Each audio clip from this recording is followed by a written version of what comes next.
आज हम राज्य लोकायुक्त के बारे में पढ़ेंगे। राज्य लोकायुक्त या लोकपाल, तो ये शब्द हैं, ये होते क्या हैं, इन शब्दों की का या पद का विकास कैसे हुआ उसके बारे में जानेंगे। इनकी नियुक्ति, इनकी योग्यता, इनकी शपथ, सबके बारे में चर्चा करेंगे। तो लोकायुक्त है वो लोक धन आयुक्त से मिलकर बना है, जिसका अर्थ होता है लोगों के लिए आयुक्त, अर्थात ऐसा आयुक्त जो लोगों अर्थात आम जनता से जुड़ा हो तथा उनका हित सुनिश्चित करे। लोकपाल या लोकायुक्त को अन्य देशों में ओम्बुड्समैन कहा जाता है, अर्थात अंग्रेजी में जो लोकपाल या लोकायुक्त है उसे ओम्बुड्समैन कहते हैं। सर्वप्रथम लोकायुक्त या लोकपाल शब्द एल.एम. सिंघवी द्वारा दिया गया। इस शब्द का प्रयोग सबसे पहले एल.एम. सिंघवी ने किया था।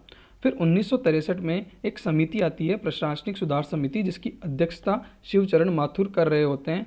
उस समिति ने अपना प्रतिवेदन प्रस्तुत किया, जिसमें उन्होंने लोकायुक्त जैसी संस्था की स्थापना की सिफारिश की। ये हमारे राजस्थान की बात है।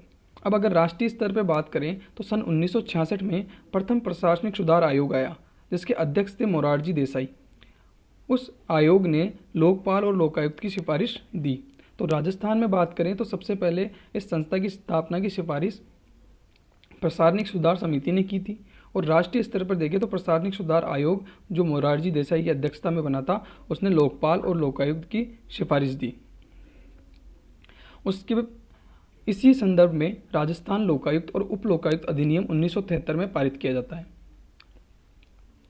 इस अधिनियम की जो स्थापना होती है या अधिनियम लागू होता है वो होता है 3 फरवरी 1973 को।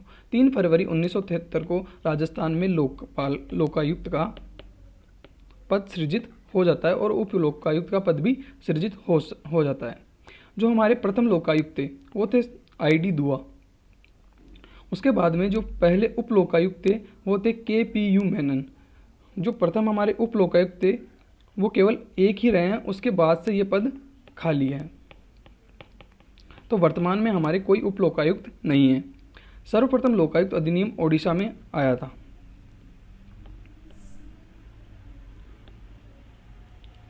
उसके बाद लोकायुक्त की सर्वप्रथम जो स्थापना थी वो महाराष्ट्र में की गई। मतलब जो अधिनियम लाया गया विधानसभा में वो सबसे पहले ओडिशा में लाया गया था। उसके बाद स्थापना जो की थी वो सबसे पहले महाराष्ट्र में की गई थी। ओडिशा में उसकी स्थापना नहीं हुई थी, अधिनियम पारित नहीं हो पाया था। अगर सबसे शक्तिशाली लोकायुक्त की बात करें तो सबसे शक्तिशाली लोकायुक्त कर्नाटका का है। केरल में लोकायुक्त को पब्लिक मैन कहा जाता है, और तमिलनाडु में जो लोकायुक्त है उसे कमीशन ऑफ इंक्वायरीज कहा जाता है।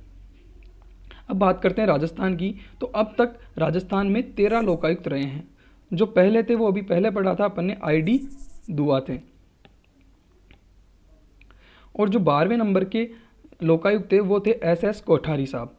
उसके बाद में जो वर्तमान है वो हमारे लोकायुक्त है प्रताप कृष्ण लोहरा। और जैसा कि मैंने पहले बताया था, जो उप लोकायुक्त है उनका पद 1973 के बाद से रिक्त है।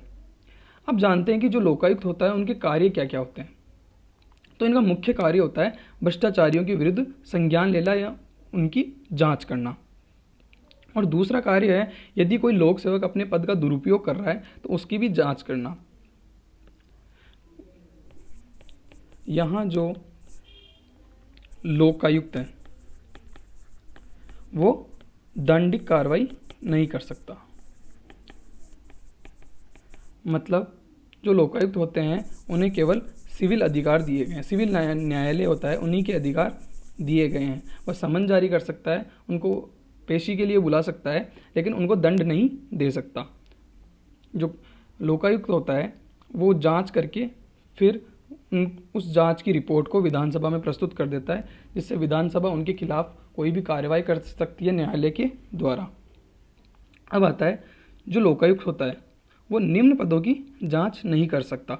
अब लोकायुक्त किन किन पदों की जांच नहीं कर सकता, तो पहला वो सीएम की जांच नहीं कर सकता, किसी विधायक की या किसी मंत्री की जांच नहीं कर सकता, जो राजस्थान लोक सेवा आयोग आरपीएससी है उनके अध्यक्ष व सदस्य की जांच नहीं कर सकता, जो हमारे राज्य के महाधिवक्ता अटॉर्नी जनरल है उनकी जांच नहीं कर सकता, हमारे राज्य सचिवालय के जो कर्मचारी है उनकी भी जांच नहीं कर सकता, सरपंच और वार्ड पंच की जांच नहीं कर सकता, और जो न्यायिक सेवा के अधिकारी है, जो जज हैं या जो आरजेएस हैं, उनकी जांच लोकायुक्त नहीं कर सकता।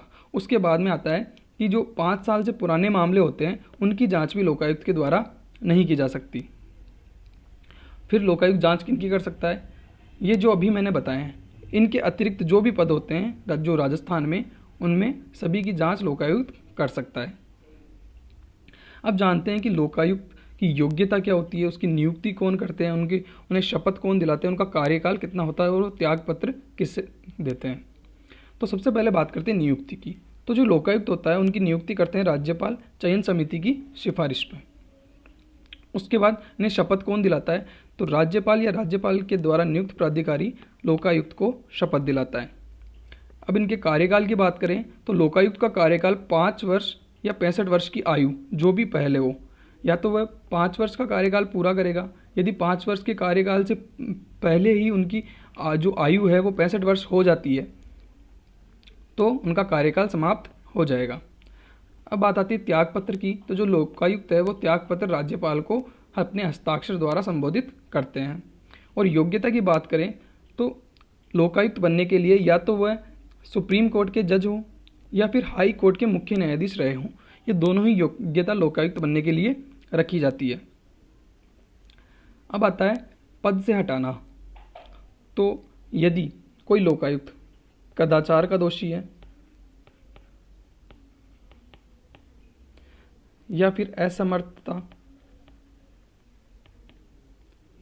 यदि इन दोनों में दोषी पाया जाता है या फिर वो दिवालिया हो जाता है, मानसिक रूप से विक्षिप्त हो जाता है, अगर राज्यपाल को लगे कि इसे पद से हटा देना चाहिए, तो हाई कोर्ट की जांच के पश्चात विधानसभा में 2/3 बहुमत से अगर प्रस्ताव पारित हो जाता है तो लोकायुक्त को पद से हटा दिया जाता है।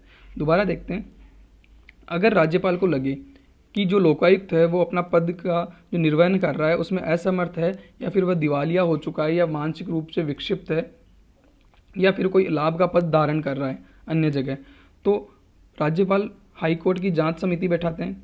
उस जांच समिति की रिपोर्ट को विधानसभा में प्रस्तुत किया जाता है और अगर वह रिपोर्ट 2/3 बहुमत से पारित हो जाती है तो लोकायुक्त को पद से हटा दिया जाता है। लोकायुक्त और उप लोकायुक्त संशोधन अधिनियम 2019 द्वारा कार्यकाल 8 वर्ष से घटाकर 5 वर्ष कर दिया। 2019 में लोकायुक्त और उप लोकायुक्त जो अधिनियम था 1973 का, उसमें एक संशोधन किया गया और जो पहले कार्यकाल 8 वर्ष था उसे घटाकर 5 वर्ष कर दिया गया, जो कि हमने पहले बता दिया। और जो लोकायुक्त की नियुक्ति है वो चयन समिति की सिफारिश पे की जाती है। अब इस चयन समिति में कौन कौन होते हैं, तो इस चयन समिति में राज्य के मुख्यमंत्री, हाई कोर्ट के मुख्य न्यायाधीश और विपक्ष के नेता। कितने सदस्यीय? 3 सदस्यीय ये कमेटी होती है।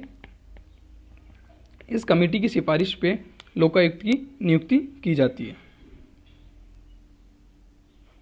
अब दोबारा देखते हैं, शुरू से देखते हैं। सबसे पहले ओडिशा में एक्ट लाया गया, उसके बाद महाराष्ट्र में लोकायुक्त की स्थापना हुई। अधिनियम कब आया? 3 फरवरी 1973 को राजस्थान में।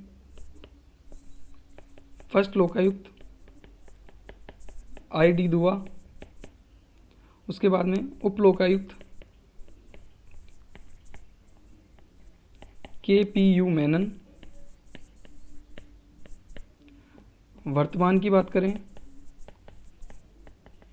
तो PK लोहरा, प्रताप कृष्ण लोहरा, जो कि 13वें नंबर के लोकायुक्त है।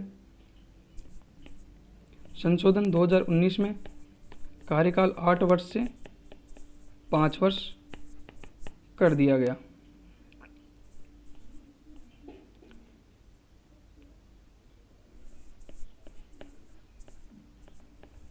केरल में इन्हें पब्लिक मैन कहा जाता है। तमिलनाडु में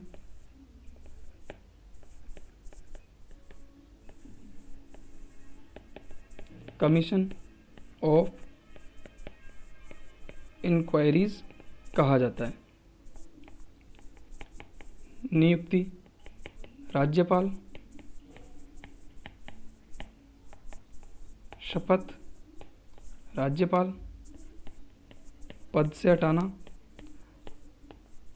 ये भी राज्यपाल के द्वारा, लेकिन हाई कोर्ट की जांच के पश्चात विधानसभा में 2/3 बहुमत से पारित होना जरूरी है। उसके बाद में कार्यकाल 5 वर्ष या 65 वर्ष की आयु। उसके बाद में चयन समिति। चयन समिति में कौन होते हैं? सीएम, हाई कोर्ट के चीफ जस्टिस और विपक्ष के नेता। योग्यता क्या होती है? सुप्रीम कोर्ट के न्यायाधीश या फिर हाई कोर्ट में चीफ जस्टिस या मुख्य न्यायाधीश रह चुके हो। Okay, thank you.